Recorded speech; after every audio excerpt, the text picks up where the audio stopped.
sendi ankle, perbaikan dorsifleksi. Glidingnya ke posterior.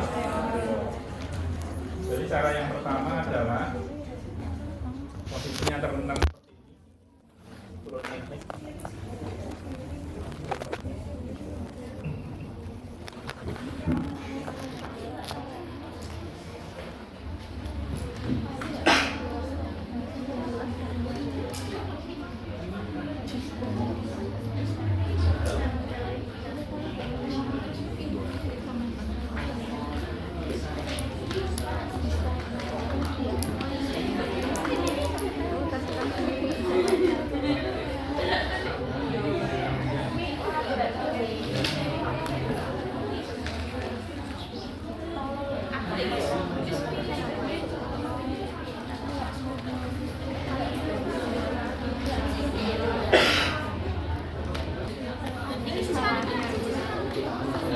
Oke, lihat ya. Ini tulang kanan atau kiri? Kiri. Cirinya apa kalau kiri? Gulanya dia di lateral. Jadi nanti caranya adalah pasiennya tidur terlentang seperti ini kan. Tidur terlentang, kemudian kakinya dia keluar bed. Kemudian pegangan kita, tulang apa namanya? Pak. Kita pegang, jadi jari telunjuk sama ibu jari, dia berada di bawah apa? Malleolus lateral, malleolus medial. Pegangannya seperti ini dari depan. Nah, setelah itu tangan kiri kita fiksasi, baru kita dorong ke arah posterior, sama. Dorong. Pegangnya jangan di atas malleolus. Kalau di atas malleolus dia nggak terjadi glide untuk halusnya. Tapi jari telunjuk kita sama ibu jari di bawah malleolus.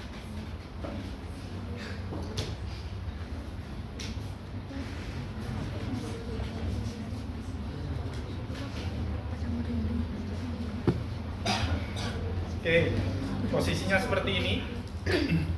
Pasien tidur terlentang, kita fiksasi tibia fibulanya, kemudian kita pegang jari telunjuk sama ibu jari di bawah malleolus, baru kita dorong ke arah posterior.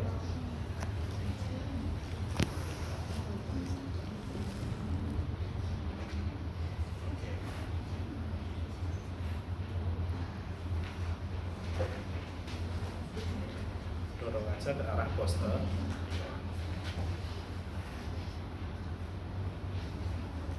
Nah, ini biar nggak ikut naik, biasanya juga bisa difiksasi. Fiksasinya boleh sini atau di sini pakai fiksasi belt atau suruh pegangin keluarga pasien bisa. Kita dorong ke arah posterior.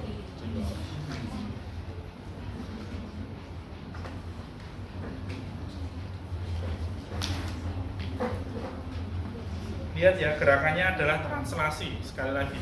Jadi gerakannya bukan gerakan anguler. Seperti ini salah. Tapi gerakannya translasi. Geser.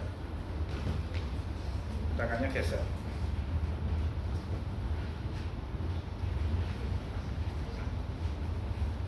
Ketika terus dia gliding ke posterior,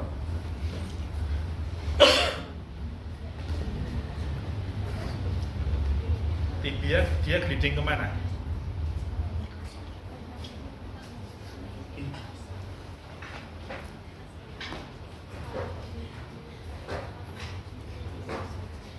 Jadi kalau ini kan talus, saya dorong talus ini gliding ke posterior, maka tibia ini dia akan gliding kemana? Anterior, dia berkebalikan. Ya, nah. Ini gliding ke posterior, dia gliding ke anterior. Nah, ini nanti yang akan kita lakukan teknik yang kedua. Teknik yang kedua, karena pasien dia tidak bisa dorsifleksi, ya kan? Kita kan mau memperbaiki dorsifleksi pasien. Maka teknik yang kedua kita mulai dari LGS yang terjauh seperti ini. Kalau dia semakin ke sana, berarti kemampuan dorsifleksi pasien dia sudah mulai bertambah. Ya enggak? Kalau seperti ini, dia masih sedikit dorsifleksi. Tapi kalau semakin ke sana, berarti dorsifleksi pasiennya dia semakin banyak, semakin bertambah.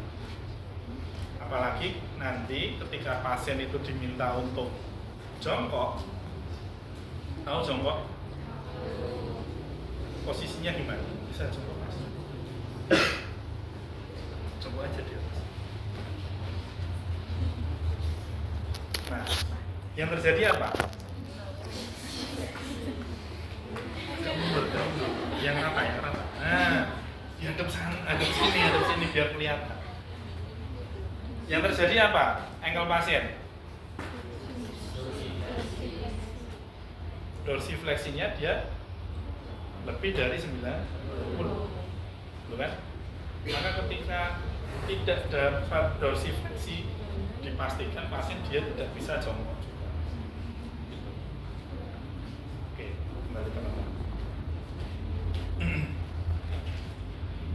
Sehingga kita harus perbaiki mulai dari sini.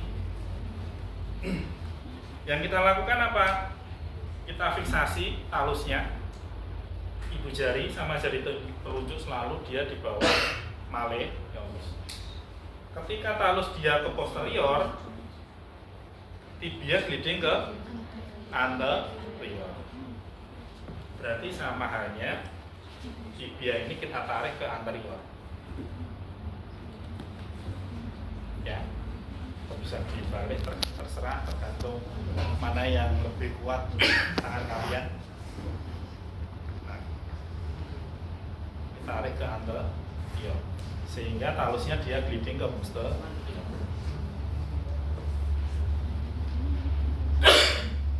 Ingat kemarin kalau talus gliding ke posterior dia tidak terlalu kelihatan dibandingkan talus ke anterior. Kalau talus ke anterior dia lebih kelihatan. Ya enggak? Kenapa? Karena posisi posterior dari dia jauh lebih panjang dibandingkan sisi anterior, sehingga ketika talus ke posterior dia terhalang tulang itu, sehingga itu ya minimal banget.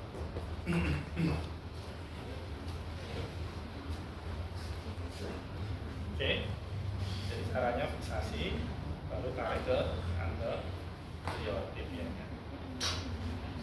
Nanti untuk menambah kita dorong ke sana. Nah, baru kita lakukan blade lagi.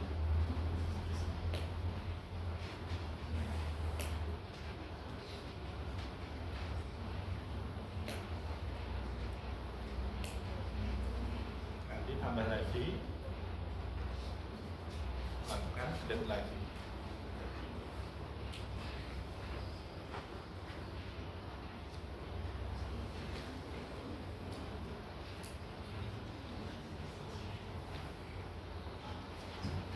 Tambah lagi, baru lakukan glide lagi.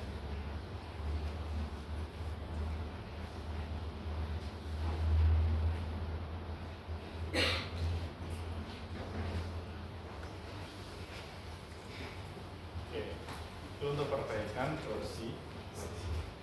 Ada pertanyaan? Tidak ada? Coba lakukan dulu untuk perbaikan dorsi fleksi. Terus dari distal ada trapezoid, terus trapezoidium, capitatum, H. Nah, Kemarin tahu caranya gimana untuk cari tulang karpal? Cari celah yang paling dalam, gitu kan? Nah, kalau kemarin kita pegangnya adalah sisi distal, itu adalah celah yang paling dalam, gitu kan? Kemudian yang proksimal kita pegang tulang apa nih? Radius sama ulna. Nah, baru ditraksi. Sekarang mid karpal itu adalah deret proksimal dan deret distal. Ini membentuk tulang mid karpal. Dia berfungsi untuk gerakan apa? Kemarin dorsifleksi sama palmar fleksi. Kontribusinya berapa persen ketika gerakan dorsifleksi? 70%. Palmar fleksi kontribusinya 30%. Jadi dia lebih berperan pada gerakan dorsifleksi. Nah, ini nanti ada 3 gerakan manipulasi. 1 traksi, 2 untuk perbaikan dorsifleksi, sama yang ketiga adalah untuk perbaikan palmar fleksi. Traksinya kemana? Traksinya ke arah distal. Ke arah distal. Jadi yang sisi proksimal dia adalah konkav, yang sisi distal dia konveks. Deret proksimal itu adalah konkav, deret distal dia ada konveks. Sehingga hukum yang berlaku apa? Hukum yang berlaku apa? Ketika gerakan dorsifleksi palmar fleksi, konveks bergerak pada konkav. Hukumnya gimana? Rolling dan leadingnya berlawanan. Berarti ketika gerakan dorsifleksi, rollingnya kemana? Rollingnya ke posterior, leadingnya ke anterior. Ketika gerakan palmar fleksi, rollingnya ke anterior, leadingnya ke posterior. Udah. Nah, ini sekarang pegangannya, lihat posisi proksimal itu berada di celah sendi yang paling dalam tadi. Nanti yang sisi distal pegang aja semua. Baru kita tarik ke arah distal. Jadi dekatkan dulu, baru tarik ke arah distal. Jadi bedanya dengan radiokarpal kemarin gimana? Kalau celah sendi yang paling dalam itu adalah sisi distal. Sekarang adalah sisi proksimalnya. Nah, pegangannya beda. Baru pegang deret distal, baru lakukan traksi. Ini traksi pada sendi mid karpal.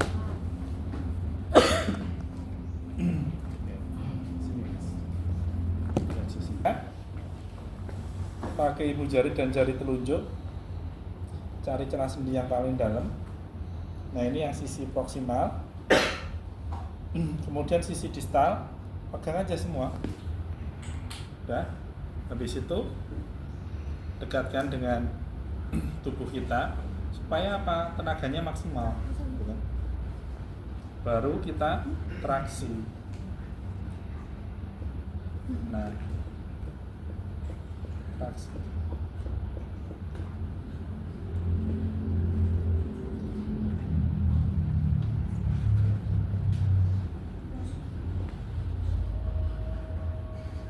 Kemana arahnya? Ke distal.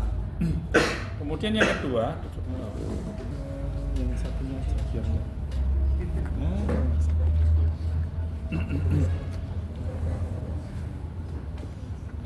nah, pegangannya masih sama.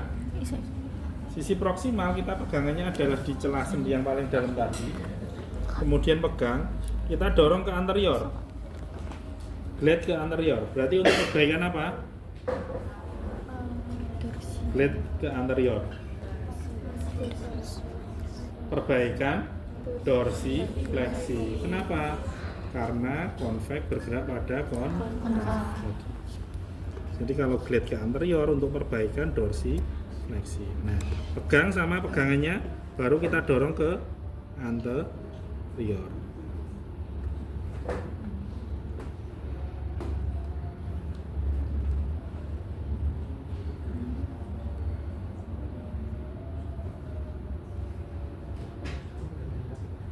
Kontribusinya berapa persen? Untuk dorsifleksi tadi 70%.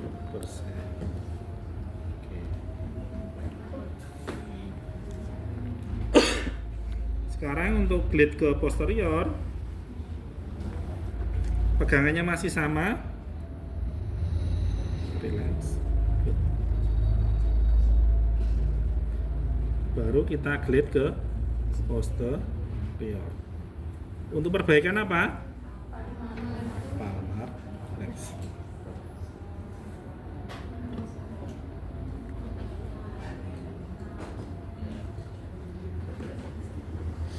Jadi gerakannya pelan, gentle, rasakan gerakannya, sendinya dia sudah termobilisasi. Seperti itu.